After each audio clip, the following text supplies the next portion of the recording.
திருமூலரின் திருவடிகளை வணங்கி இந்த வகுப்பை தொடங்குவோம்.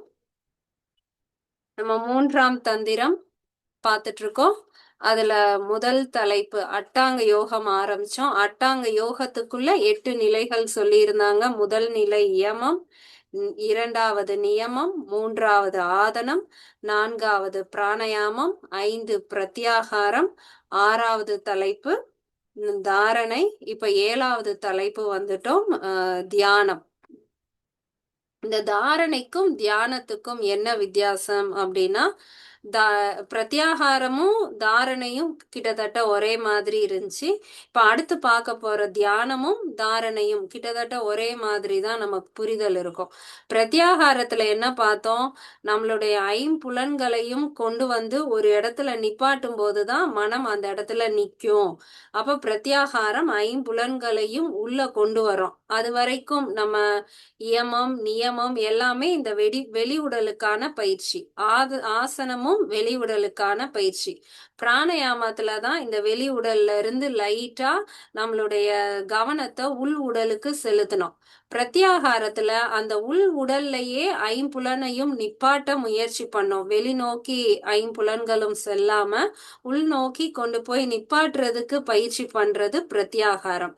ஐம்புலன்களும் உள்ள போன பிறகு மனதை எப்படி உள்ள நிப்பாட்டுறதுன்னா, நம்மளுடைய ஐம்புலனையும் ஒரு இடத்துல வைக்கும்போது புருவ மத்தியவோ இல்ல மூலாதாரத்தையோ நம்மளுடைய ஐம்புலனையும் அந்த ஒரு இடத்துல வைக்கும்போது அதுதான் மனதை அங்க வச்சு கட்டுறது, வீணா தண்டுல கட்டுறதுன்னு பார்த்தோம் இல்லையா? அப்ப மனதை ஒரே இடத்துல நிப்பாட்டி கட்டி வைக்கிறது. திரும்ப அந்த ஐம்புலனும் வெளியே செல்லாதபடிக்கு மனதை அதே இடத்துல கட்டி வச்சிட்டோம்னா அதுதான் தாரணை அப்படின்னு பார்த்தோம். இப்ப மனதை கட்டி வச்ச பிறகு அடுத்த நிலை தியானம்னு பார்த்தோம். அப்ப தாரணைக்கும் தியானத்துக்கும் என்ன வித்தியாசம்னா, இப்ப மனதை கட்டி வச்சிருக்கிற வரைக்கும் நமக்கு என்ன உணர்வு இருக்கும்னா, நான் கண்ணை மூடி ஒரு பயிற்சியில இருக்கேன், நான் இத செய்துகிட்டு இருக்கேன், நான் இத பார்த்துட்டு இருக்கேன் அப்படிங்கிற ஒரு ஒரு உணர்வோட நம்ம தாரணையில இருக்கோம்னா அதுவும் இல்லாம போயிடுறது தியானம். நான்கிற அந்த ஒன்னே இல்லாம நம்ம அந்த அந்த மனம் அந்த உடல் தனியா இல்லாம எல்லாமே கலந்து நம்ம எந்த இடத்துல கவனத்தை வச்சோமோ அதோடையே கலந்து விடுற நிலை தியானம். அப்ப திரும்ப நம்மளுடைய மனம் வெளிவராம அதே இடத்துலயே நின்னுட்டே இருக்கிறது தான் தியானம். தியானத்துக்கான பொருள் இடைவிடாமல் நினைத்த வண்ணம் இருத்தல் தியானம். அப்ப தாரணையில நான் தான் செஞ்சிட்டு இருக்கேன், என் மனதை வெளியே விடாம நான் தான் நிப்பாட்டி வச்சுக்கிட்டு இருக்கேன் அப்படிங்கிற ஒரு ஒரு கான்சியஸோட நாம செஞ்சிட்டு இருக்கிற வர அது தாரணை. நான் தான் செய்யறேங்கிற உணர்வே இல்லாம அந்த இடத்துல நாம கலந்து நிற்பது தியானம். இந்த தியானம் அப்படிங்கிற தமிழ் வேர் சொல் எது அப்படின்னா சாணம். சா 2 சுழினா இம், அந்த சொல்லுல இருந்து வந்ததுதான் சாணம். ஜான் அப்படிங்கிற சொல்லும் அதோட வேர் சொல். அந்த அதுல இருந்து வந்த விளக்கம் தான் சாணம். அதுக்கு இன்னும் தெளிவான விளக்கம் கடைசியா எங்க அண்ணன் உரை சொல்லும் போது என்னை விட தெளிவா சொல்றேன்னு சொல்லியிருக்காங்க.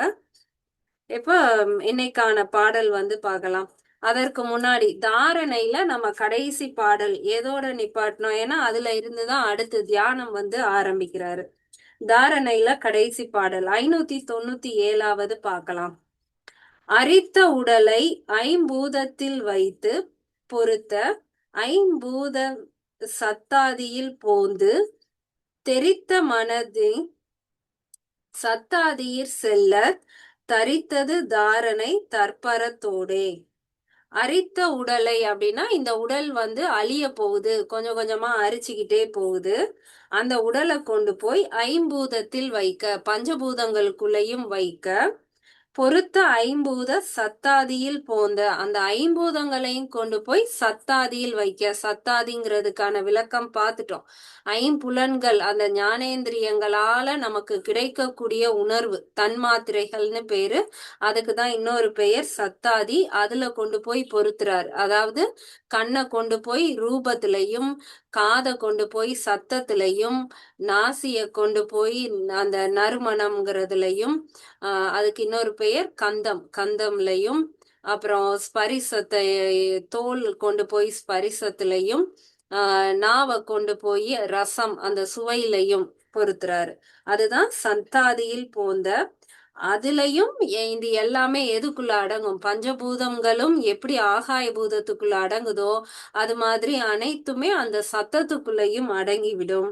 இப்படி எல்லாத்தையும் அதுக்குள்ள அடக்குனாலும் நம்மளுடைய மனமானது மட்டும் அதுல இருந்து அடங்காம வெளியில வந்து மீண்டும் அதை அடக்குறதுக்காக மனதை கொண்டு போய் புத்திக்குள்ள வச்சு, புத்திய அகங்காரத்துக்குள்ள வச்சு, அகங்காரத்தை சித்தத்துக்குள்ள வச்சு, அப்புறம் அந்த சித்தம் வந்து அந்த சிவன் சக்தி கிட்ட போய் அடங்குற மாதிரி இந்த உடலை வந்து அமைச்சிருக்காரு. அப்ப நம்ம மனதுக்கு பயிற்சி கொடுக்க கொடுக்க அது கொஞ்சம் கொஞ்சமா உள்ள போய் புத்திய அடக்கி, அகங்காரத்தை அடக்கி, சித்தைய அடக்கி சிவனை போய் அடைய முடியும் அப்படின்னு சொல்லியிருந்தார். இப்ப மனதை எப்படி உள்ள செலுத்துறது அப்படின்னு தாரணையில சொல்லிட்டாரு. அதோட தொடர்ச்சியா தியானத்துல அடுத்த பாடல் 598வது பாடல். வரும் ஆதி. வரும் ஆதினா இந்த உடல் வந்து ஒரு ஆதியில் இருந்து தோன்றியது. ஆதி அப்படிங்கிறது சிவபெருமான். சிவபெருமான் தான் ஜோதி நிலையா இருக்காரு. அந்த முதல் முதல் தோன்றிய தீ அப்படிங்கிறது தான் ஆ தீ. ஆங்கிறது பழம் பொருள் அப்படிங்கிறத சொல்லக்கூடியது. ஆதி ஈரெட்டுள் வந்த தியானம். இந்த ஈரெட்டு அப்படிங்கிறது 8x2 அப்படின்னா 16. அப்ப ஒரு 16 தத்துவங்களுக்கு உள்ள இது வந்து இருக்கு. இந்த ஆதி வந்து 16 தத்துவங்களை கடந்து அதுக்குள்ளதான் இருக்கு அப்படிங்கிறத சொல்றாரு. தியானம் பொறுவாத புந்தி புலன் போக வேமல். அப்ப நம்மளுடைய மனதை வந்து இந்த 16 தத்துவங்களுக்குள்ளதான் வச்சிருக்காரு. அததான் போன பாடல்ல வந்து பார்த்துட்டோம். அந்த 16ங்கிறது எதெல்லாம் சொல்றாங்க அப்படின்னா, 5 பூதங்கள் 5, அதுக்கப்புறம் அதுல இருக்கக்கூடிய 5 ஞானேந்திரியங்கள் 10ஆகுது. அதுக்கப்புறம் அந்த கரணங்கள் மனம், புத்தி, சித்தம், அகங்காரம், இது 4ம் சேர்ந்து 16. அதுக்கப்புறம் இதெல்லாம் யாரு செய்துகிட்டு இருக்கா? புருடனை வச்சுதான் நாம போய் இறைவன் அடைய போறோம். அப்ப அந்த புருடன் எங்க இருந்து இதெல்லாம் இயக்குறாரு அப்படின்னா மாயைக்குள்ள இருந்துட்டு தான் அந்த புருடன் வந்து இந்த தத்துவங்களுக்குள்ள இருக்காரு. அப்ப 5 பூதங்கள், 5 ஞானேந்திரியங்கள், 4 அந்த கரணங்கள், மாயை, புருடன், இது எல்லாம் சேர்ந்த 16 தத்துவங்களா சொல்லியிருக்காரு. ஈரெட்டு அப்படிங்கிறது இந்த 16 தத்துவங்களை சொல்றாரு. அதுல அந்த புத்தியில போய் நம்மளுடைய 5 புலன்களையும் போக மேவல் அப்படின்னா அதே இடத்துலயே மேலாக அந்த இடத்துலயே நாம வந்து நிப்பாட்டி வைக்கிறது. உருவாய சத்தி பிரத்தியானம். அப்படி நம்ம அந்த இடத்துல நிப்பாட்டுறதுக்கு பெயர் வந்து சத்தி பிரத்தியானம் அப்படின்னு சொல்லி சொல்றாரு. அதாவது பரத்தியானத்தை தான் அந்த மாதிரி சொல்லியிருக்காரு. சத்தி பரத்தியானம். உண்ணும் குரு ஆர் சிவத்தியானம் யோகத்தின் கூரே. நம்ம அந்த சக்தி பரத்தியானம் செய்ய செய்ய அடுத்து நமக்கு குரு அருளால சிவத்தியானம் அப்படிங்கிற அந்த யோகம் வந்து நமக்கு கிடைக்கும் அப்படின்னு சொல்லியிருக்காரு. முதல் 2 வரி இந்த உடலோட அமைப்பை சொல்றாரு. 2, 8 தத்துவங்களான அந்த 16 தத்துவங்களுக்கு உள்ள நம்ம தியானம் செய்து நம்மளுடைய புத்திய ஒரு இடத்துல பொருத்தும் போது முதல் நிலையா நமக்கு கிடைக்கக்கூடியது பரத்தியானம். பரத்தியானத்துல இருந்து அடுத்த நிலையான சிவத்தியானம் வந்து நமக்கு கிடைக்கும். அதுதான் வந்து யோகம் அப்படிங்கிற மாதிரி சொல்லியிருக்காரு. இந்த பரத்தியானத்துக்கும் சிவத்தியானத்துக்கும் என்ன வித்தியாசம் அப்படின்னா, நம்ம இப்ப போன வகுப்புல வந்து நம்ம பயிற்சி பண்ணோம்.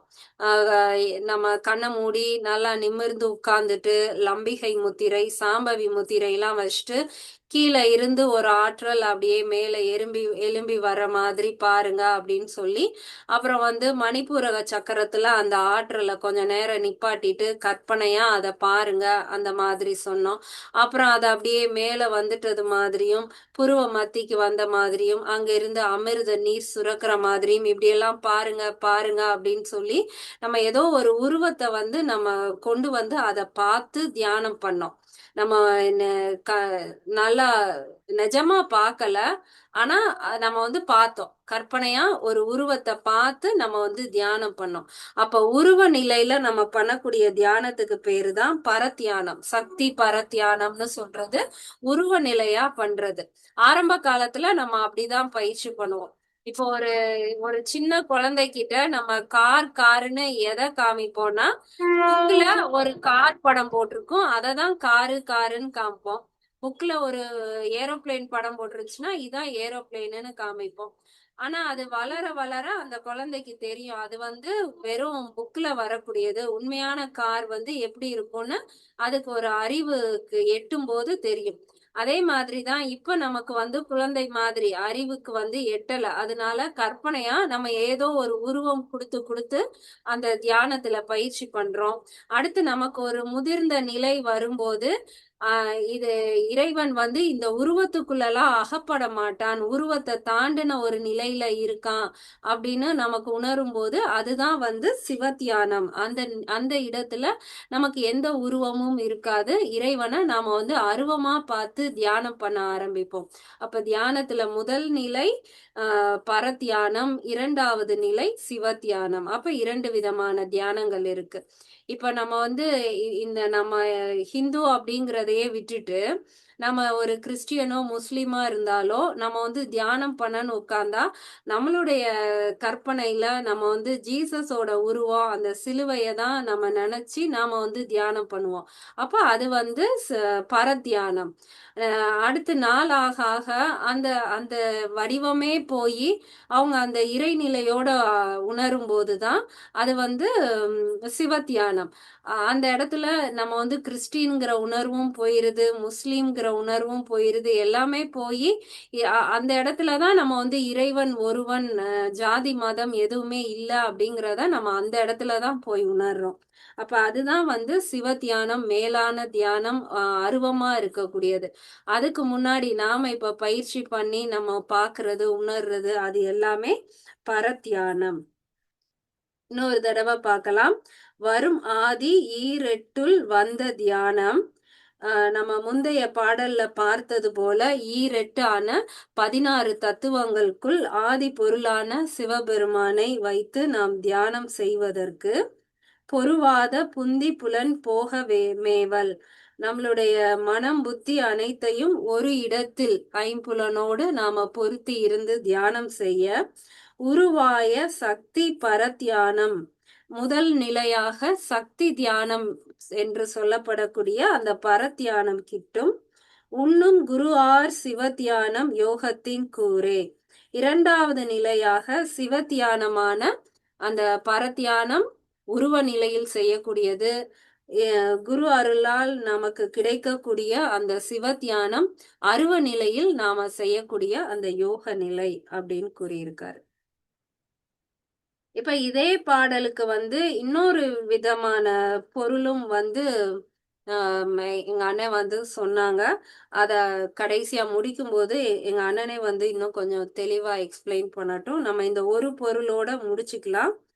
எப்படி அந்த ஒரு பாடலுக்கு இத்தனை பொருள் எடுக்க முடியுமா அப்படின்னா அதுதான் நம்மளுடைய சித்தர்களுடைய திறமையே. நம்மளுடைய மனம் எந்த பக்குவத்துல இருக்கோ அதுக்கு ஏற்ற மாதிரி புரியும். இப்ப இது இது இந்த மாதிரி விளக்கம் படிக்கும்போது இன்னொரு ஒரு சித்தருடைய ஒரு பாடல் அதுக்கும் இதே மாதிரி தான் 2 பொருள் எடுக்கும் போதும் அந்த பாடல் வந்து ரொம்ப அழகா பொருந்துது. அது வந்து சும்மா நம்ம தமிழ் மொழியின் சிறப்பையும் அந்த சித்தர்களுடைய பெருமையும் சொல்ற மாதிரி அந்த பாடல் இருந்துச்சு. அதனால அந்த பாடலை ஒருக்க பார்க்கலாம். காலமேக புலவர் எழுதிய பாடல். ஆடி குடத்தடையும் ஆடும் போதேயிரையும் மூடி திறக்கின் முகங்காட்டும் ஓடி மண்டை பற்றி பரபரனும் பாரிற் பின்னாக்கும் முண்டாம் உற்றிடும்பாம் பொல்லனவே யோது. இந்த இந்த பாடல் வந்து படிக்கும்போது அது வந்து ஒரு பாம்பை பத்தி சொல்ற மாதிரி இருக்கு. ஆனா, அதுக்கு அவர் குடுக்குற விளக்கம் வந்து, வந்து எள்ள பத்தி சொல்றாரு. ஒரு செக்குல நம்ம எள்ள வச்சு ஆட்டி நம்ம நல்லெண்ணெய் எடுக்கிறோம் இல்லையா? அத அத பத்தி ஒரு பாடல் மாதிரி சொல்றாரு. "ஆடிக் குடத்தடையும்" அந்த பழைய காலத்து செக்குல வந்து எள்ள போட்டோம்னா, அது வந்து அந்த செக்கு அப்படியே ஆடிக்கிட்டே அந்த அந்த எள்ள வந்து சுத்தும். அதுக்கப்புறம் அதுல இருந்து கிடைக்கக்கூடிய எண்ணெயானது ஒரு குடத்துல அடையும், சேரும். அததான் வந்து ஆடி குடத்தடையும். அந்த எள்ளு வந்து அப்படியே ஆடிக்கிட்டே இருந்துட்டு, கடைசியா ஒரு குடத்துல அடைந்து விடும். ஆடும் போதே இரையும். அது இப்படி ஆடிக்கிட்டு இருக்கும்போது இரைச்சலா இருக்கும். ஒரு சத்தம் செக்கு பக்கத்துல போனோம்னா, அந்த கிர்ரு கிர்ருன்னு ஒரு மாதிரி அத ஆட்டுற சத்தம் வந்து நமக்கு இரைச்சலா இருக்கும். அப்ப ஆடும்போதே இரையும், சத்தம் வரும். மூடி திறக்கின் முகம் காட்டும். அந்த குடத்துல அந்த எண்ணெய் வந்துருச்சு இல்லையா? அந்த குடத்த வந்து நம்ம இப்படி திறந்து பார்த்தோம்னா, அந்த கண்ணாடி மாதிரி அந்த எண்ணெய் வந்து நிக்கும். நம்ம பார்த்த உடனே அதுல நம்மளுடைய முகம் வந்து பிரதிபலிக்குமாம். கண்ணாடி போல நம்ம முகத்த அந்த அந்த எண்ணெய்க்குள்ள நம்மளுடைய முகத்தையே பார்க்கலாமாம். ஓடி மண்டை பற்றீர். அ அந்த அந்த எண்ணெய கொஞ்சம் எடுத்து நம்மளுடைய மண்டையில நம்ம அந்த காலத்துலலாம் கரெக்ட்டா தலைக்கு எண்ணெய் தேய்ச்சு குளிப்போம் இல்லையா? அந்த மாதிரி அத கொஞ்சம் எடுத்து நம்மளுடைய மண்டையில வச்சோம்னா, பரபரன்னு பாரிர் பாரீர் அப்படின்னா, தலையில வச்சுட்டு நம்ம நல்லா கரகரன்னு தேய்க்கிறதுன்னு சொல்லுவோம் இல்லையா?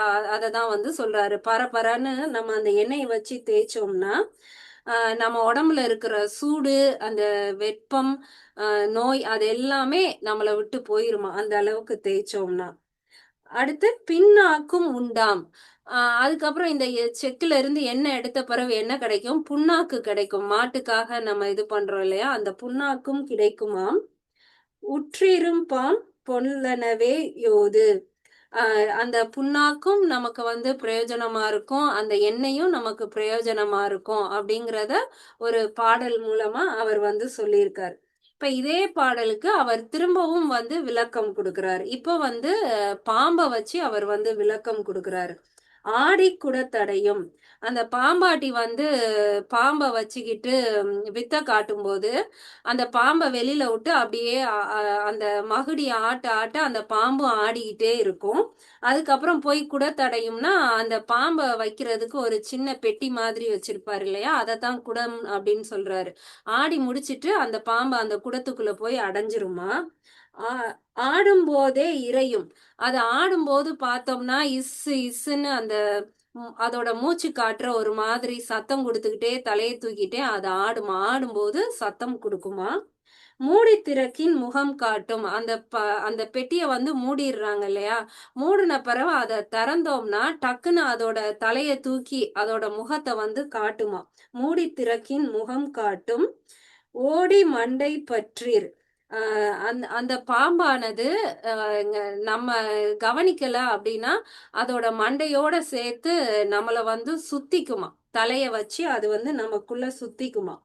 பரபரவன அப்படிங்கிறது அது அப்படி சுத்திருச்சு அப்படின்னா, நமக்கு வந்து தலை சுத்திரும். நமக்கு எப்படி அந்த எண்ணெய வச்சு தேய்க்கும்போது அப்படி தலை சுத்துமோ, அது மாதிரி அந்த பாம்பு நம்மள சுத்திருச்சுனாலும், நமக்கு வந்து பரபரவென சுற்றும்.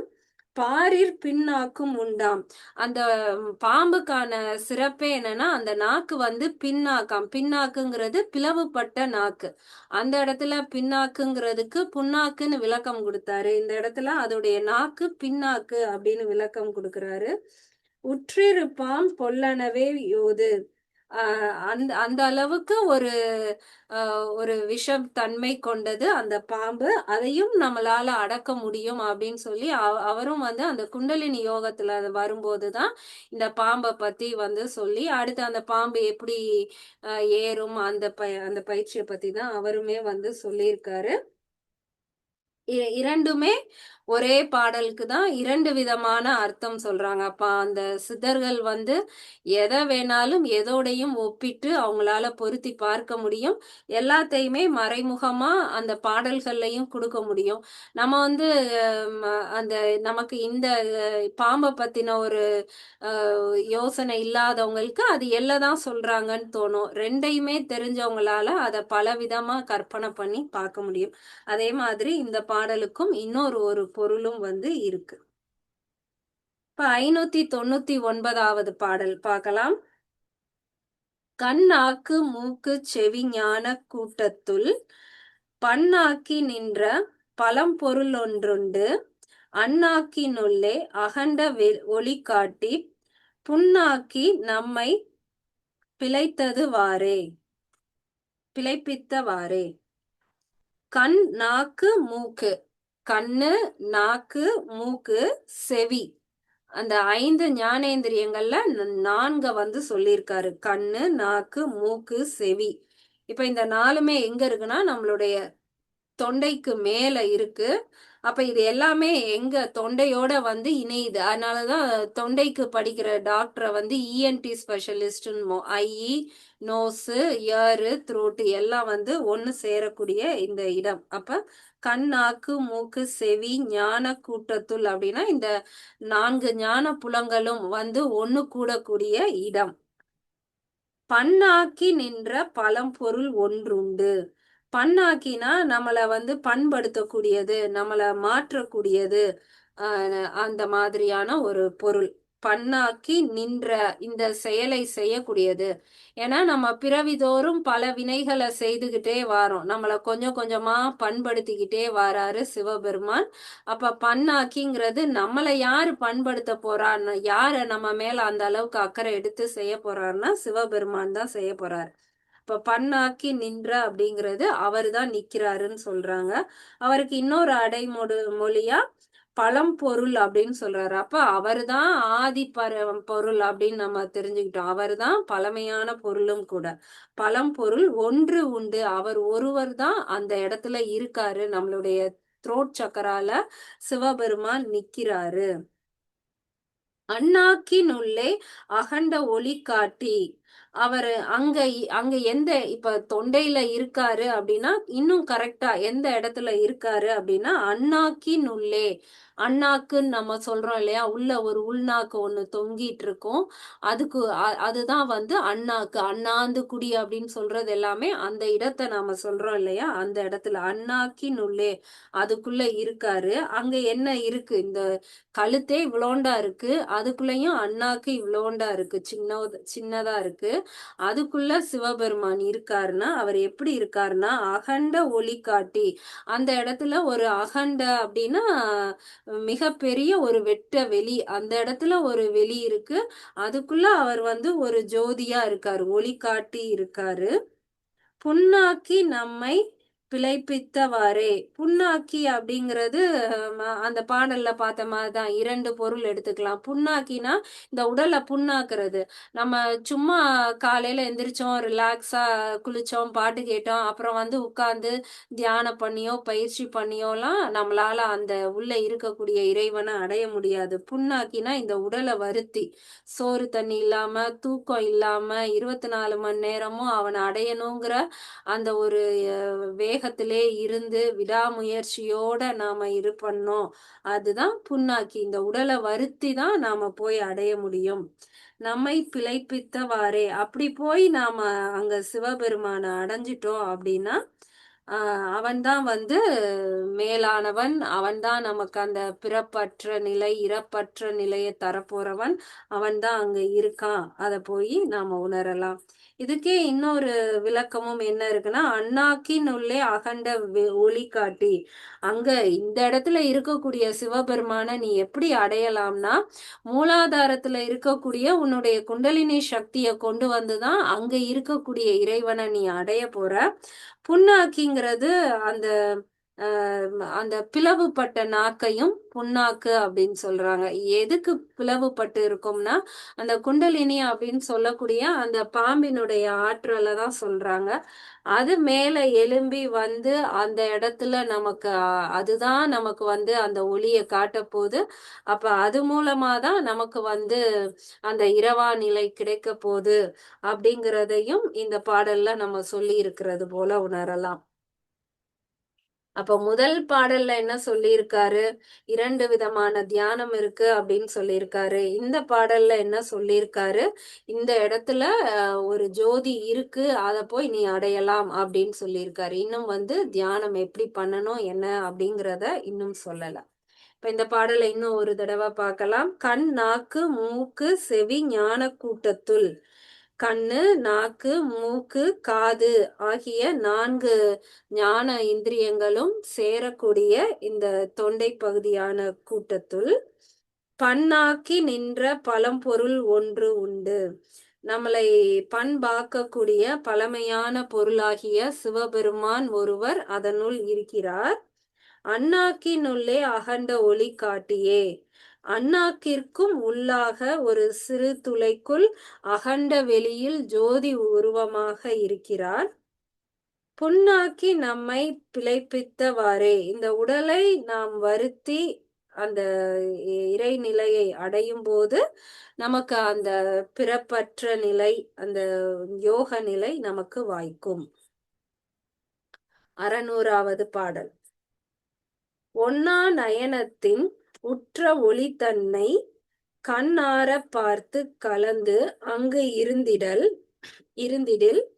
விண்ணாறு வந்து வெளிக்கண்டிட ஓடிப் பண்ணாமல் நின்று பார்க்கலும் ஆமே. ஒண்ணா நயனத்தில், நயனம் அப்படிங்கிறது கண்களை குறிக்கும். ஒண்ணா நயனம் அப்படிங்கிறது அந்த 2 கண்களும் வந்து ஒண்ணு சேரக்கூடிய அந்த இடம். அப்ப புருவ மத்தியில இருக்கக்கூடிய அந்த 6வது சக்கரம். ஒண்ணா நயனத்தில் உற்ற ஒளி தன்னை. அந்த இடத்துல ஒரு ஒளி இருக்கு. எப்படி இந்த த்ரோட் சக்கரால அந்த அ அண்ணாக்கு வழியா போனா, அங்க உள்ள இறைவன் வந்து ஜோதி வடிவமா இருக்காரு அப்படின்னு சொல்றாரோ, அதே மாதிரி தான் நம்ம 2 கருவிழியையும் ஒண்ணு சேர்த்து, அந்த புருவ மத்தியில இருக்கக்கூடிய அந்த கண்ண பார்க்கும்போதும், அந்த இடத்துல ஜோதி வடிவமா அவர் இருக்காரு. கண்ணாரப் பார்த்துக் கலந்து அங்கு இருந்திடில். நம்ம கருவிழி 2யும் சேர்த்து அந்த இடத்துல நம்ம கண்ணால அந்த ஜோதி வடிவத்த பார்த்துட்டு, அந்த இடத்திலேயே கலந்து இருந்திடு அப்படின்னு சொல்றாரு. வேற பக்கம் கவனத்த சிதற விடாம, நம்ம கருவிழிய அசைக்காம, கண் இமைக்காம அந்த இடத்திலேயே அந்த ஜோதியோட கலந்திடில். விண்ணாறு வந்து வெளிக்கண்டிட ஓடிப். விண்ணாறு அப்படின்னா, விண்ணுன்னா ஆகாயம், வானம். அங்க இருந்து வரக்கூடிய ஆறு, கங்கை நதி, ஆகாய கங்கைன்னு சொல்றோம். அந்த பிந்து சக்கரத்துல இருந்து வரக்கூடிய அந்த அமிர்த நீர், நம்ம எல்லா பாடல்கள்லயும் அத விளக்கமாவே சொல்லியிருக்காரு. அததான் திரும்பவும் சொல்றாரு. விண்ணாறு வந்து வெளிக்கண்டிட ஓடி. அது வந்து நம்மளுடைய பரவெளி, நம்மளுடைய அந்த தலைக்குள்ள அந்த இதுல வந்து ஓடி, பண்ணாமல் நின்றது பார்க்கலும் ஆமே. பண்ணாமல் அப்படிங்கிறது ம் அ ப பண்படுத்தாமல் ஒரு ஒரு கல் சிலை இருக்குன்னா, அத வந்து நம்ம அ உளிய வச்சு அடிச்சு நாம செதுக்கி அப்படிங்கிறோம் இல்லையா? அது வந்து அத அத செதுக்கி கொண்டு வர்றோம். அது வந்து பண்படுத்தி வர்றது. பண்ணாமல் அப்படின்னா, நீ இப்படியெல்லாம் எதுவுமே செய்யாமலே அந்த இடத்துல ஒரு சிலை வந்தா, அததான் நம்ம வந்து சுயம்பு அப்படின்னு சொல்றோம் இல்லையா? அப்ப இந்த இடத்துல பண்ணாமல் நின்றது அப்படிங்கிறது சுயம்புவாக இருந்தது. யாரும் கொண்டு வரல. அது தானாகவே அந்த இடத்துல வந்தது அப்படின்னு சொல்லக்கூடிய அர்த்தம். பண்ணாமல் நின்றது. பார்க்கலும் ஆமே. அதுதான் நமக்கு அருளை செய்யக்கூடிய இறைவனாகவும் இருக்கிறார் அப்படின்னு சொல்றாங்க. பண்ணாமல் நின்றது பார்க்கலும் ஆமே. இன்னொரு முறை பார்க்கலாம். ஒண்ணா நயனத்தில் உற்ற ஒளி தன்னை. நம்மளுடைய இரு கண்களாலும் ஒன்று குவித்து புருவ மத்தியில் நம் உணர்வை வைக்கும்போது அங்க இருக்கக்கூடிய ஒளியானது கண்ணார பார்த்து கலந்து அங்கு இருந்திடில். அந்த ஒளியை நம் கண்களால் பார்த்து உணர்ந்து அந்த ஒளியிலேயே கலந்து அங்கேயே நாம இருக்கும்போது அப்ப அதுதான் தியானம். அந்த இடத்திலே இருந்திடில் பின்னாறு வந்து வெளிக்கண்டிட ஓடி. அப்ப நம்மளுடைய தலைக்கு மேல இருக்கக்கூடிய அந்த கங்கை நீர், அந்த புனித நீரானது இறங்கி வந்து ஓடிட பண்ணாமல் நின்றது பார்க்கலுமாவே. அந்த இடத்துல சுயம்புவாக நின்று சிவபெருமான் நமக்கு அருளை செய்கிறார். அப்ப இதுல வந்து சொல்லக்கூடிய பயிற்சி நம்மளுடைய கண்களை புருவ மத்தியில வச்சு அங்கேயே கலந்து இருந்திடு. வேற எந்த இடத்துலயும் கவனத்தை சிதற விடாம அங்கேயே இருந்திடு அப்படின்னு சொல்லியிருக்காரு. ஆக இன்னைக்கு நம்ம 3 பாடல் பார்த்திருக்கோம். முதல் பாடல்ல 2 தியான நிலைகள் சொல்லியிருக்காரு. பரத்தியானம், சிவத்தியானம். 2வது பாடல்ல நம்மளுடைய கவனத்தை அண்ணாக்குல வச்சா அங்க வந்து ஒரு ஒளியாக நம்ம சிவனை பார்க்கலாம் அப்படின்னு சொல்லியிருக்காரு. 3வது பாடல்ல நம்ம புருவ மத்திய பார்க்கும்போது அந்த இடத்துலயும் நம்ம ஒளியாக இறைவனை பார்க்கலாம் அப்படின்னு சொல்லியிருக்காரு. இன்னைக்கு இந்த 3 பாடல் மட்டும் போதும். இதுல எதுவும் சந்தேகம் இருந்தா கேட்கலாம். இல்லைன்னா உங்க அண்ணனை திரும்ப ஒரு தடவை 3 பாடலை லைட்டா பார்க்க சொல்லிட்டு முடிச்சிடலாம். சந்தேகம் யாரும் கேட்கல. ஏன்னா நிறைய பாடல்ல அவர் இதே விளக்கம் தான் சொல்றாரு. எல்லாமே தொண்டைக்கு மேலதான் இருக்கு. எல்லா இடத்துலயும் சிவபெருமான் ஒளி உடலா இருக்காரு. அவரை நம்ம தரிசிச்சிட்டோம்னா நமக்கு பிறவா நிலை கிடைத்திரும். மேல நம்ம எப்படி கொண்டு போறதுன்னா அதற்கு தேவையான அனைத்தும் கீழே இருக்கு. கீழே இருந்து நம்ம மேல எழுப்பி கொண்டு வந்த பிறகு இது எல்லாமே கைகூடும். எப்ப அது மேல எழும்னா நம்மளுடைய வினைகள் தீரும்போது அது எழும். எப்படி வினைகளை தீர்க்கிறது அதற்கும் நிறைய பயிற்சிகள் சொல்லி கொடுத்துட்டாரு. அண்ணா நீ எக்ஸ்பிளைன் பண்றியா?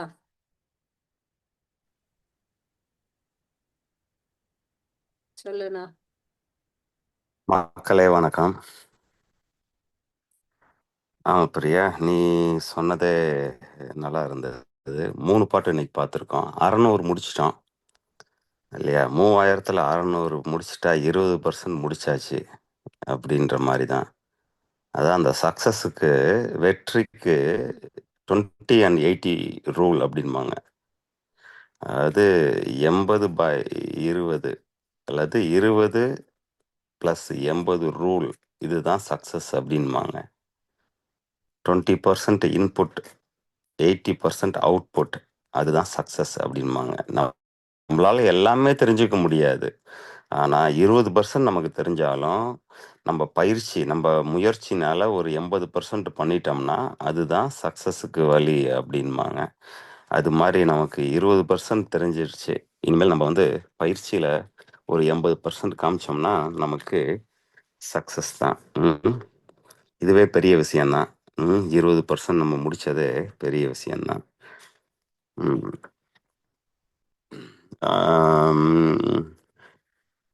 இந்த தியானம், ஆமா தியானத்துல ஆரம்பிக்க சொல்றேன். தியானம் அப்படின்றத வந்து நம்மளுடைய இதுல சானம் அப்படின்ற ஒரு வார்த்தை, இதை வந்து தமிழ் ஆக்குனது. தியானம்ன்றத வந்து நீங்க வந்து வடமொழி சொல்ல வச்சிருந்தீங்கன்னா அதை தமிழ் ஆக்கும் பொழுது அதை வந்து சானம் அப்படின்னு மொழிபெயர்த்திருக்காங்க. அதை அதை வந்து இந்த சமண முனிவர்கள், சமண சித்தர்கள்பாங்க அவங்கள, சமண சித்தர்கள், சரிங்களா? இதை வந்து நம்ம தமிழ்ல வந்து அகத்தவம், தவம் அப்படின்னாலே அதை வந்து நம்ம அகத்தவத்தை வந்து நம்ம தியானத்தோட ஒப்பிட்டு சொல்ல முடியும். அதே மாதிரி நம்ம ஆசீர்வாதத்துல வந்து ஊழ்கம், ஊழ்கம் அப்படின்னு இருக்காங்க. அதுவும் வந்து ஆரம்ப காலத்துல தியானத்தை வந்து நம்ம வந்து இந்த வார்த்தையால தான் நம்ம வந்து நம்ம சொல்லியிருக்கோம். தமிழ்ல அப்புறம் மனனம் அப்படின்ட்டு, ஒரு மனது வந்து ஒரே இடத்துல அதுவாகவே அங்க தங்கிருச்சுன்னா அதுதான் தியானம் அப்படின்ட்டு நம்ம வந்து கட்டுப்படுத்தி நம்ம தாரணை பண்றோம். அப்புறம் அது அங்கேயே அது அடங்கி அமைதி அதுவாவே அங்க இருந்துருச்சு அப்படின்னா அதான் வந்து மனனம் ஆயிடுச்சு, அங்க தியானம் நடந்துருச்சு அப்படின்ட்டு. அதாவது இந்த இந்த அஹ், 8 அட்டாங்கத்துல இந்த 8 இதுல 6 வரைக்கும் தான் நம்மளோட எஃபோர்ட் தேவை. நம்மளுடைய அண்டர்ஸ்டாண்டிங் அண்ட் எஃபோர்ட் தேவை. அதுக்கப்புறம் தியானம் சமாதி அப்படின்றது நம்ம நம்ம கையிலேயே கிடையாது. ஆமா, அது அதுவா நடக்கக்கூடியதுதான். ம் சரி.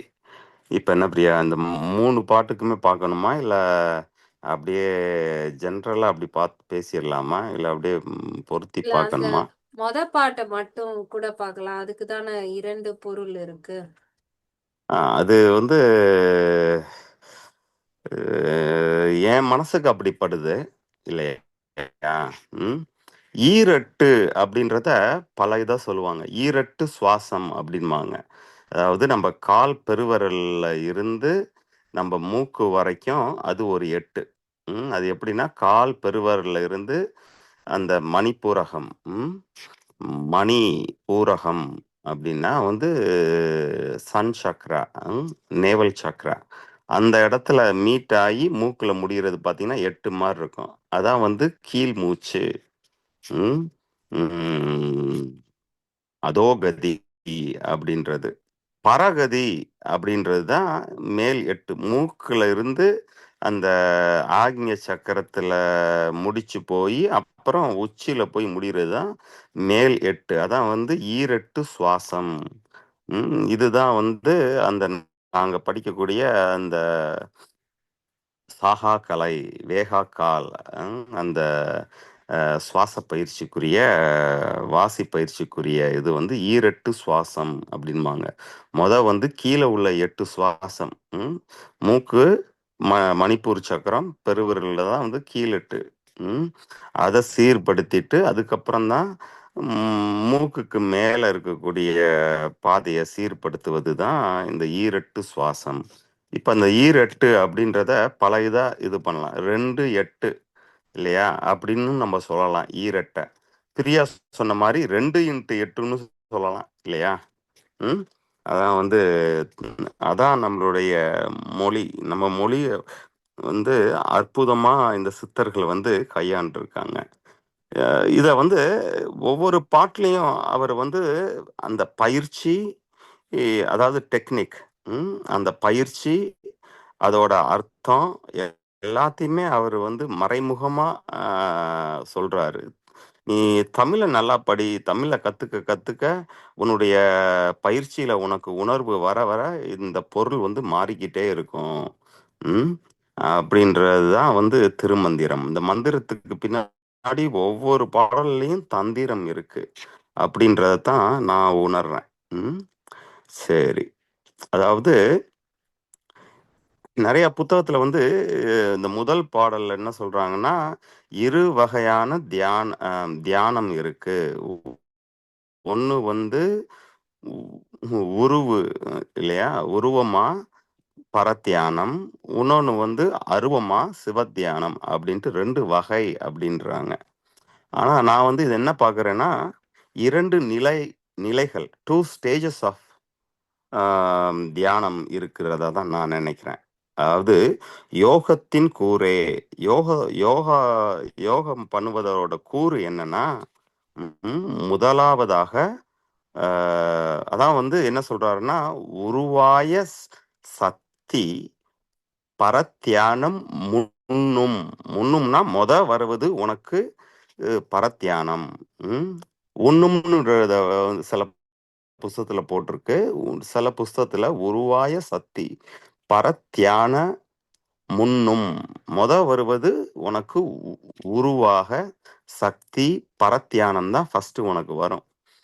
அது சிவனையே பார்த்தேன் அப்படின்மா சிவனடியான். முருக பக்தனை வந்து நான் முருகனை பார்த்தேன் அப்படின்மா. அப்புறம் நான் வந்து ஜீசஸை பார்த்தேன், சிலுவை என் கண்ணுக்கு தெரிந்தது அப்படின்மா இல்லையா? இதான் வந்து ஃபர்ஸ்ட் ஸ்டேஜ். ஃபர்ஸ்ட் ஸ்டேஜ் வந்து நீ திருமூலரை படிச்சு இது பண்றேன்னா திருமூலரையே பார்ப்ப. வேற ஒரு சித்தரை நீ இது பண்ணனா அந்த சித்தரை பார்ப்ப. அப்ப ஒரு உருவத்துல மனது போய் நிக்குது, தங்குது. மனது வந்து ஒரு உருவத்துல சங்கமமாகுது, அமைதி பெறுது. இரண்டாவதாக அந்த உருவத்தை தாண்டி, அதான் வந்து அருவம், அந்த உருவத்தை அறுத்துருது. உருவம், அதான் அருவம். அதுக்கப்புறம் அந்த உருவத்தையும் தாண்டி பியாண்ட் த ஃபார்ம் போயிடுது. அதான் வந்து சிவத்தியானம். இதுதான் வந்து யோகத்தின் கூறு அப்படின்றாரு. யோகத்தின் தெளிவாவே சொல்ற மாதிரி தான் இருக்கு. இந்த கடைசி 2 வரிய படிக்கும் பொழுது, முன்னும்னா உனக்கு கிடைப்பது பரத்தியானம், அது உருவு. 2வது கிடைப்பது சிவத்தியானம், அது அருவு. இதுதான் யோகத்தின் கூறு அப்படின்றார். அதுக்கு மேல என்ன சொல்றாரு அப்படின்னா, வருமாதி ஈரெட்டுள் அப்படின்னா, இங்க ஈர் 8 அப்படின்னா 2 8. இது வந்து 8 8 அப்படின்னு நான் சொன்னேன், வேற ஒரு அர்த்தத்துல. வேற ஒரு புரிதலுக்காக. பிரியா வந்து 2 × 8 16 சொல்றா. ஆனா நான் என்ன சொல்றேன் இங்கன்னா 2 8. 2 என்பது சந்திரகலை. உன்னுடைய இடது கண் மணி, அதுதான் 2.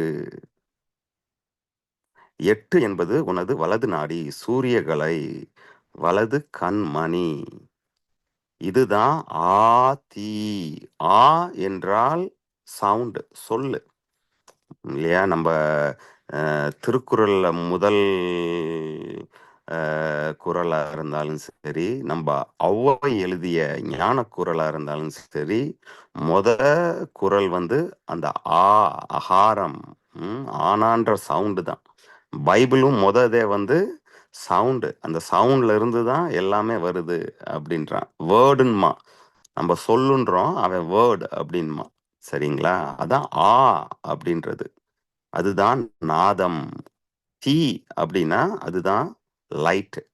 ஆதி என்றால் சவுண்ட் அண்ட் லைட். நாதமும் விந்தும் தான் ஆதி. அது உன்னை தொடர்ந்து வந்துகிட்டே இருக்கு, வந்துகிட்டே இருக்கு. அது எங்க இருக்குன்னு சீக்ரெட் சொல்றாரு, உன் கண்களில் இருக்கிறது. புத்தியையும் உன் புலனையும் அடக்கி அங்க வைப்பதுதான் தியானம். இங்கேயே சொல்லிட்டார், தியானம் 2 ஸ்டேஜ்ல நடக்கும்.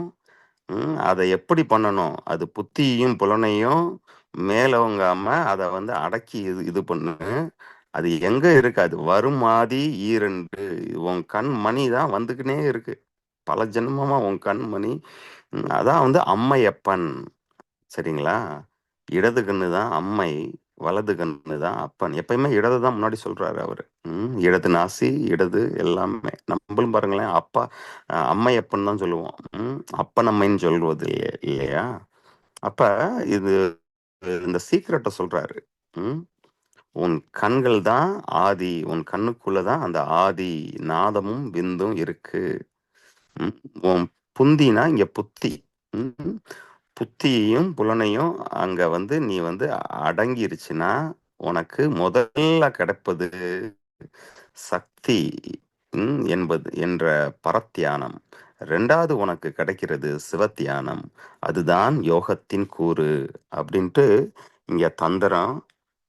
அப்புறம் இந்த தியானத்தோட மீனிங்கு, அதை எப்படி பண்ணணும், புத்தியும் புலனையும் அடக்கணும் இப்படின்ட்டு எல்லாத்தையுமே இந்த ஒரு பாடல்ல சொல்றதான் நான் இது பண்றேன். நானும் பிரியாவும் நிறைய இதுல பார்க்கும் பொழுது இந்த மாதிரி யாரும் 2 8 2 10, அதான் 10 10 தான் அறிவு இல்லையா? இந்த பிரியா வந்து சொன்னா இல்லையா, அறிவுல இருந்து தான் அந்த 96 தத்துவமும் வருதுன்றது, அதான் 10. அந்த 10 என்னது? 8 2 தான் 10. உன் கண்ணு 2ம் கட்டிருச்சுன்னா உனக்கு அந்த அறிவு வந்துடும். அப்படிப்பட்ட பெரிய சூட்சமத்தை சொன்னதாத்தான் நான் உணர்ந்தேன். ஆனாலும் மக்கள் எல்லாம் வந்து புருஷா பிரகிருதி, புருஷானா புருடன். பிரிய ஏற்கனவே பார்த்துருக்கோம். பிரகிருதி தான் மாயை, பிரகிருதி மாயைன்னு சொல்லுவாங்க. அதுல இருந்து வந்ததுதான் இந்த பஞ்சபூதம். இது எல்லாம் சேர்ந்து வந்ததுதான் நம்மளுடைய இந்த ஞான புலன்கள் 5. அதோட இந்த மனது, இந்த மனதுன்றது தான் இந்த 4. இப்போ எல்லாத்தையும் கூட்டினா 16 வருது. அப்போ வந்து சில பேர் வந்து 2 இன்ட்டு 8ன்னு போட்டு பார்க்குறாங்க. நான் வந்து 2 2ஆகவும் 8 8ஆகவும் பார்த்து 2 + 8 10ஆ பார்க்கும் பொழுது எனக்கு அதுதான் அறிவு. அந்த அறிவு வந்து உன் கண்ணுக்கு பின்னாடி தான் மறைந்திருக்கு அப்படின்ற மாதிரி தான் நான் பார்க்குறேன். ஏன்னா இந்த தியானம் முழுச நீங்க படிச்சாலுமே ஒவ்வொரு பாடலுக்கு பின்னாடி இந்த கண்களை தான் சொல்றாரு அவரு. அண்ணாக்குக்கு மேல இருக்கக்கூடிய இந்த கண்களைத்தான் அவர் வந்து சொல்வதா தான் நான் உணர்றேன். ம் சரி, அடுத்த பாட்டு படியேன் பிரியா. குயிக்கா முடிச்சிருவோம் அடுத்த பாட்டை வேணா. கண் நாக்கு மூக்கு செவி ஞான கூட்டத்துள் ம் பன்னாக்கி நின்ற பழம்பொருள் ஒன்றுண்டு ம் அந்நாக்கினுள்ளே அகண்ட ஒளி காட்டி ம் உன்னாக்கி நம்மை பிழைப்பித்தவாறே. ம் ஆமா.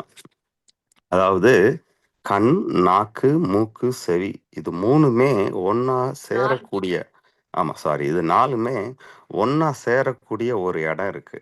ம் அதுதான் நம்ம வந்து அந்த அண்ணாக்கு அசைச்சு பாருங்க அப்படி இந்த மாதிரிலாம் சொல்றோம் இல்லைங்களா? அந்த அண்ணாக்கு, சரிங்களா? அந்த அண்ணாக்குக்கு உள்ள, ஆமா, பழம் பழங்காலத்து பொருள் அதான் ஆதி.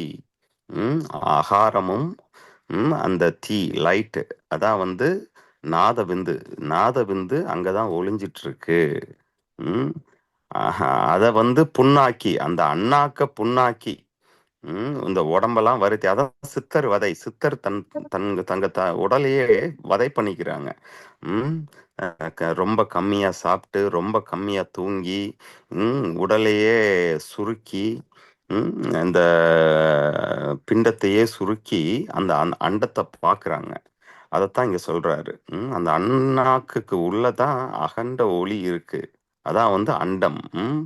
பிரம்மாண்டம் அப்படின்றதுக்கு அர்த்தம் சொன்னோம் இல்லையா? அதாவது உன் பிரம்மைக்குள்ள இந்த அண்டத்தையே பார்க்கலாம். அது எங்க அண்ணாக்குக்குள்ள புகுந்துட்டா உன் பிரம்மத்துல இந்த அண்டத்தையே பார்க்கலாம். அந்த அண்ணாக்குக்குள்ள புகழணும் அப்படின்னா அதை புண்ணாக்கணும். இந்த பெரிய ஒரு எக்ஸாம்பிள்னு சொன்னா, நாக்கு, பாம்போட நாக்கு வந்து எப்படி ஸ்பிளிட் ஆகி ரெண்டா இருக்கோ அதே மாதிரி உன் அண்ணாக்க வந்து ஸ்பிளிட் பண்ணேன்னா அதுதான் புண்ணாக்குவதுன்னு சொன்னா இல்லையா? அது மாதிரி ரொம்ப அற்புதமா தான் சொல்லியிருக்காரு. இதுவும் பார்த்தீங்கன்னா அந்த சீக்ரெட் தான். அண்ணாக்குக்குள்ள, ஆமா, அண்ணாக்கு வந்து அடைபட்டு இருக்கு. அதை நீ புண்ணாக்கு. அதை புண்ணாக்குனேன்னா பிழைச்சிக்குவ. பிழைச்சிக்குவேன்னா இறக்க மாட்டேன். நம்ம இறந்து பிறந்து இறந்து பிறந்து இருக்குமே, அதுல இருந்து அந்த அந்த சைக்கிள்ல இருந்து நீ பிழைச்சிக்குவ. அப்படி பிழைக்கணும்னா இந்த உடம்ப புண்ணாக்கணும். அப்படி உடம்ப புண்ணாக்கணும்னா நீ அந்த அண்ணாக்குக்கு மேல போய் நீ, அதான் சொல்லுவாங்க, அண்ணாக்குல போய் ஒளிஞ்சுக்கிட்டான்டா அப்படின்பாங்க. அண்ணாக்குல போய் ஒளிஞ்சுக்கிட்டான் அப்படின்னா இதான் அர்த்தம். நீ உன்னுடைய மனத, சித்தத்தை அண்ணாக்குக்குள்ள புகுத்திட்டேன்னா அங்க பிரம்மாண்டத்தையே பார்க்கலாம். பிரம்ம அண்டத்தையே பார்க்கலாம். இதுவும் ரொம்ப அற்புதமா வந்திருக்குன்னு தான் நினைக்கிறேன்.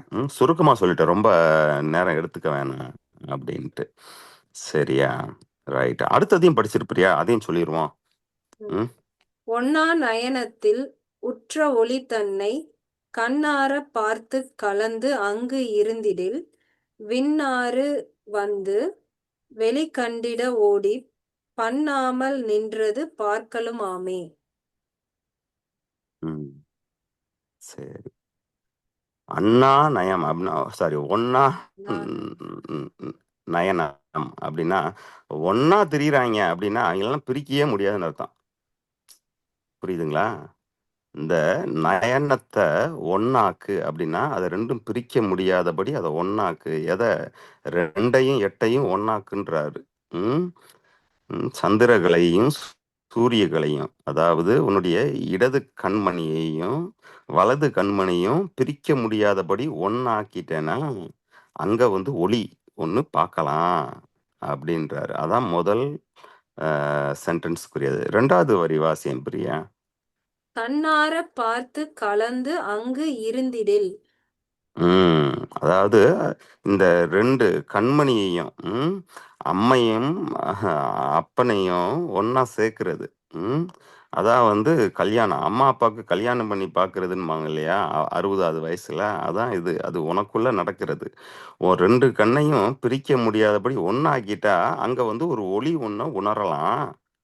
கண்ணார பார்த்து. கண்ணாரனா, வயிறார சாப்பிட்டோன்றோம் இல்லைங்க. ஆற அப்படின்னா, நெம்ப மனசே ஆறி போச்சுன்னா, என் மனசு ஃபுல்லா நிறைஞ்சிருச்சுன்னு அர்த்தம். அப்படி அந்த ஒளிய கண்ணார, கண்ணு வந்து நெம்பும்படியா பாரு. ஏன்னா, நம்ம மனசு அப்படியே வெளிய வந்துரும். லைட்டா ஒளி வருவோம். ஒரு கிளிம்ஸ் மட்டும் தான் பார்ப்போம், வெளிய வரும். அது அப்படி பார்க்கக்கூடாது. கண்ணார, வயிறார சாப்பிடுற மாரி கண்ணார பாரு. அங்க நீ கலந்து இருந்தறலாம் அப்படின்றாரு. கலந்து இருப்பது தான் தியானம். இல்லையா? கண்ணார பாரு. வயிறார சாப்பிடுற மாரி கண்ணார பாரு. அங்க கலந்து இருப்ப.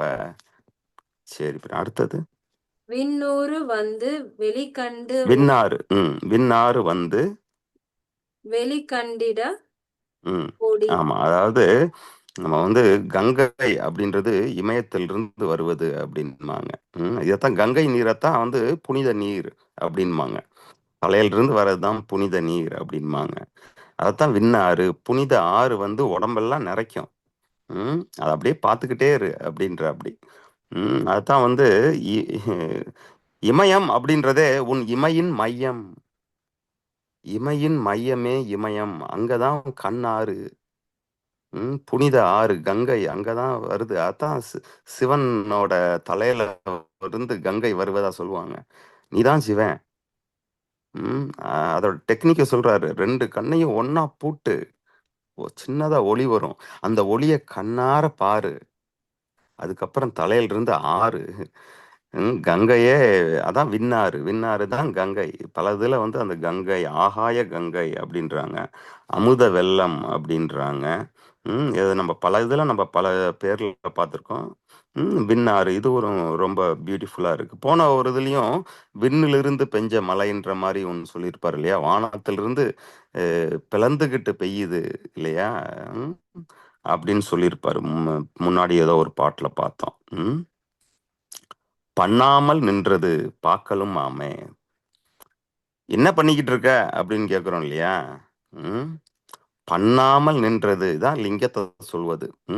எதுவும் பண்ணாம, அதான் ஆதி. அந்த ஆதி இப்ப நான் பேசுறது சவுண்டு தான். ஆனா அது என் வாயிலிருந்து வருது. என் வாய் ஏதோ ஒண்ணு பண்ணுது, அதுல இருந்து கேக்குறீங்க. இந்த சுவிட்சை போட்டா லைட் வருது. இதெல்லாம் ஏதாவது பண்ணாதான் வருது இந்த நாதமும் விந்தும். ஆனா அந்த சுயம்பு லிங்கம் அப்படின்றது எதுவும் பண்ணாம வருது. அதை உன்னால பார்க்க முடியும். அதுவே தியானம் அப்படின்றாரு. நம்ம சொல்லுவோம் இல்லையா? சாதாரண என்ன பண்ணிக்கிட்டு இருக்க?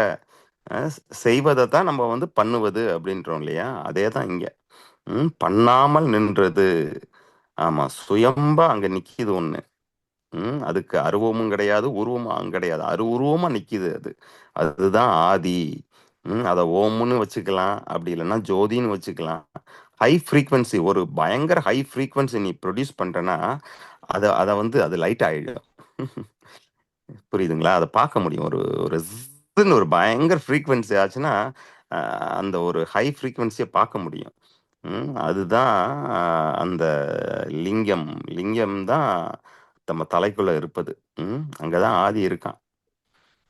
அப்படி எல்லாத்தையுமே அந்த அண்ணாக்கு கண்ணு. ஆமா. நாங்க இது படிக்கும் பொழுதும் இந்த அண்ணாக்குக்கும் கண்ணுக்கும் உள்ள அந்த அந்த சூட்சுமத்தையே எங்களுக்கு வந்து 6 மாசம் கழிச்சு தான் சொல்லுவாங்க, பயிற்சி பண்ணும் பொழுது. ஓரளவுக்கு இந்த மூலபந்தம் பண்ணி அந்த மணிப்பூரகம். மணினா லைட்டு இல்லையா? மணி குண்டுன்னு போம் இல்லையா? மணினா லைட்டு, பூரகம்னா என்ன? நிரப்புவது. உன் உடம்பு ஃபுல்லா லைட்டை வந்து நிரப்புறது தான் மணிப்பூரகம். அப்ப நீ உடியானம் பண்ணு, கபாலபதி பண்ணு. அதான் அதனால தான் அது பேர் கபாலபதி. மணிப்பூரகத்தை அடிச்சுக்கிட்டே இருந்தா இந்த மணி வந்து பூரகமாகி தலையிலையும் உன்னால அதை பார்க்க முடியும். அப்ப கீழே இதெல்லாம் நல்லா இது பண்ணி அதுக்கப்புறம் தான் கண்டத்துக்கு மேல வரும் பொழுதுதான் அண்ணாக்குனா என்ன, கண்மணினா என்ன, கண்மணியே திருவடி. திருவடியை போய் அடையணும்னா உன் கண்மணியில வந்து நிக்கணும். அதுதான் தியானம். ம் அப்படின்றது தான். இப்போ அடுத்து நீங்கள் அப்படியே படிச்சுக்கிட்டே பாருங்களேன். நல்லா கண்ணையும் அந்த சூத்திரத்தையும் பொருத்தி பார்த்தீங்கன்னா அப்படியே பொருந்தும். எல்லாமே வந்து பொருந்தும். சரிங்களா? எல்லாமே நம்ம முருகனை பற்றிய பாடல்களும் ம், ஔவையார் பாடிய எல்லா பாடுமே நம்ம கண்மணியை பற்றி பாடுதான். நம்ம கந்த சஷ்டி கவசத்தில் கூட கந்த சஷ்டி கவசம் இருக்கு இல்லைங்களா? அதில் பார்க்க பார்க்க பாவம் பொடிபட எதை பார்க்க சொல்றான்? உன் கண்மணியை பாரு, பாவம் பொடி பொடியா போயிருன்றான். அதான் மக்களை சூட்சமா கண்மணியைத்தான் பார்க்கணும். உற்றுப்பார் யோகம் வரும். எதை உத்து பார்ப்ப? புத்தகத்தை உத்து பார்ப்பியா? உன் கண்மணியை கட்டி ஒரு இடத்துல கட்டி போட்டு அந்த இடத்துல உற்றுப்பார், உற்றுப்பார் யோகம் வரும். அதுதான் குருமணி. ஆமா. சரி பிரியா, போதும்னு நினைக்கிறேன். ரொம்ப சுருக்கமாக தான் நான் பேசியிருக்கேன்னு நினைக்கிறேன். அதுவே எனக்கு ரொம்ப ரொம்ப பேசின மாதிரி இருக்கு. சரி, இப்படித்தான் நான் வந்து அந்த முதல் பாட்டில் இருக்கக்கூடிய ஈரட்டை வந்து கண்மணியாக தான் பார்க்குறேன். அந்த கண்மணி தான் ஆதின்றது எனக்கு நல்லாவே தெரியும். அந்த ஈரட்டு அதுதான் பத்துன்றதும் தெரியும். அந்த பத்துன்றது அறிவு. அந்த அறிவை எப்படி எட்ட முடியும்? கண்ணை ரெண்டையும் பூட்டினா தான் எட்ட முடியும். சரி மக்களே, வேற ஏதாவது கேள்வி இருந்தாலும் கேளுங்க. இதுல அடுத்து வேணா இன்னும் கொஞ்சம் அப்படியே தியானத்துல என்ன 2-3 செயல்கள் பார்த்ததுக்கு அப்புறம் வேணா அந்த கண்மணியில எப்படி கருத்தை நிப்பாட்டுவது, கண்மணியை எப்படி பூட்டுறது, அதுக்குரிய மூச்சு பயிற்சி, இதையெல்லாம் பார்க்கலாம். இவரே சொல்லியிருக்காரு, இந்த இந்த பாட்டிலேயே சொல்லியிருக்காரு. சூத்திரத்திலேயே அந்த தந்திரங்களையும் சொல்லியிருக்காரு.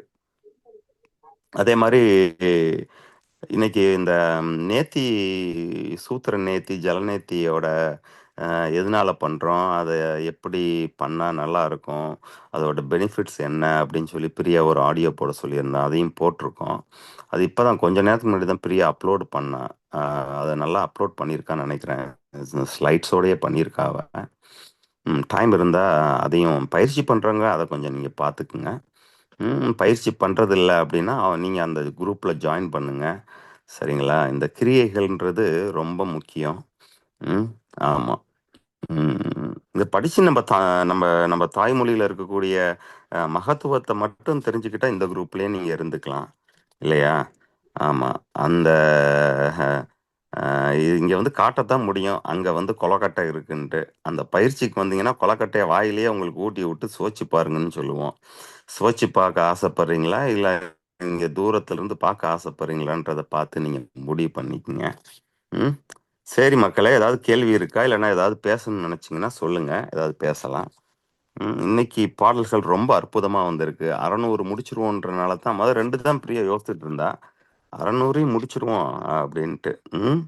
ஆமாம், கண்ணார பார்க்க முடியும், கண் நிறைய பார்க்க முடியும் மக்களே. சரிங்களா?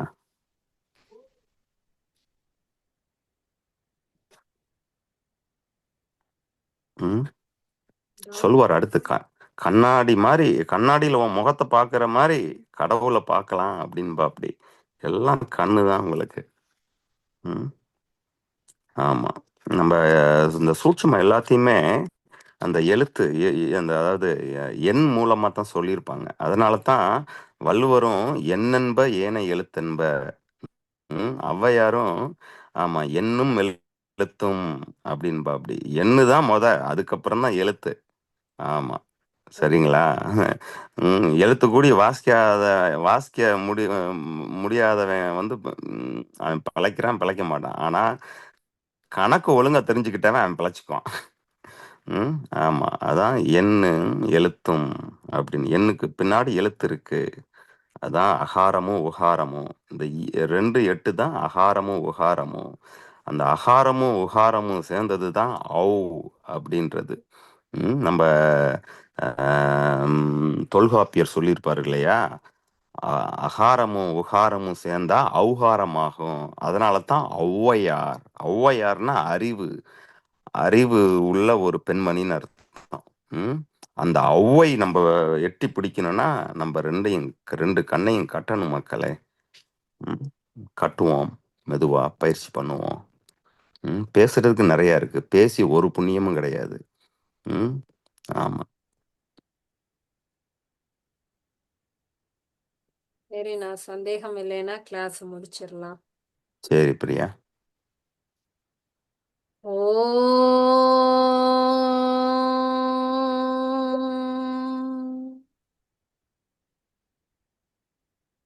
திருமூலரின் திருவடிகளை வணங்கி இந்த வகுப்பை முடிப்போம். அடுத்த வகுப்பில் சந்திப்போம். நன்றி. நன்றி ஐயா. நன்றிமா.